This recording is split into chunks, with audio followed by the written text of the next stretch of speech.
അപ്പോൾ നമ്മളിപ്പോൾ ഉള്ളത് മോട്ടോക്രാഫ്റ്റിലാണ് കേട്ടോ. ഈ ഗുഡ് എയറിൻ്റെ ടാബ്ലറ്റിനെ പറ്റിയിട്ട് എല്ലാവരും പറഞ്ഞിട്ടുണ്ട്. അപ്പോൾ നമ്മളൊന്ന് ട്രൈ ചെയ്യാമെന്ന് വിചാരിച്ചിട്ടാണ്. അപ്പോൾ ഗുഡ് എയറിൻ്റെ ഇസ്വിനെ വാങ്ങിയിട്ടുണ്ട്, പൊട്ടിച്ചിട്ടുണ്ട്. അതിൻ്റെ ശേഷമാണ് ഞാൻ വീഡിയോ എടുക്കേണ്ട കാര്യം. ഇതെല്ലാവരും വീഡിയോയിൽ ഇങ്ങനെ പറയുന്നുണ്ട്. നമ്മളിതാ ഒരെണ്ണം വാങ്ങി പൊട്ടിച്ച് വെച്ചിട്ടുണ്ട്. പൊട്ടിച്ച സാധനം ഇതാണല്ലേ, ഇതാണ് കേട്ടോ അതിൻ്റെ ടാബ്ലറ്റ് എന്ന് പറയുന്ന സാധനം.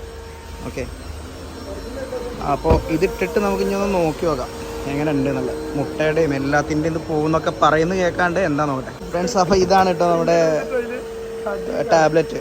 ഓക്കെ, അപ്പോൾ നമ്മളിത് വൈപ്പറിൽ ഇട്ട് നോക്കാൻ പോവാണ് ടാങ്കിൻ്റെ അകത്ത്. ഇതാണ് ലത്തീഫ്, മോട്ടോഗ്രാഫിൻ്റെ മലയാളി.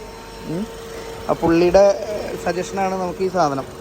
12 ടാബ്ലറ്റാണ് ഒരെണ്ണത്തിൽ വരുന്നത്. 350 രൂപയാണ് ഇതിന് അവർ ചാർജ് ചെയ്യുന്നത് കേട്ടോ. അപ്പം ഒരു വൺസ് നമ്മൾ വെള്ളം നിറയ്ക്കുന്ന സമയത്ത് ഒരു ടാബ്ലറ്റ് ഇട്ട് കൊടുക്കുക, പിന്നെ ടാങ്ക് ഫുൾ ചെയ്ത് കൊടുക്കാനാണ് പറയുന്നത്. അതിൻ്റെ ശേഷം ആ ടാങ്കിൻ്റെ വെള്ളം തീർന്നു കഴിഞ്ഞാൽ വീണ്ടും മാറ്റണലെത്തിയത് മാറ്റണം അല്ലേ? ഓക്കെ, ടാങ്കിലെ വെള്ളം തീരുമ്പോൾ നമ്മൾ വീണ്ടും അടുത്ത ടാബ്ലറ്റ് ഇട്ട് കൊടുക്കുക. അങ്ങനെ 12 പ്രാവശ്യം അല്ലേ നമുക്ക് വൺസ് ഉപയോഗിക്കാൻ പറ്റും. ഫ്രണ്ട്സ്, നമ്മൾ ഇട്ടിട്ടുണ്ട്. ഇനി എന്താണെന്നുള്ളത് കണ്ടറിയാം. പോട്ടെ, ഉപയോഗിച്ചിട്ട് ബാക്കിയുള്ള കാര്യം എന്താണെന്നുള്ളത് അറിയിക്കാം. ഓക്കെ, റിയാസോ പുറത്ത് പോയോ?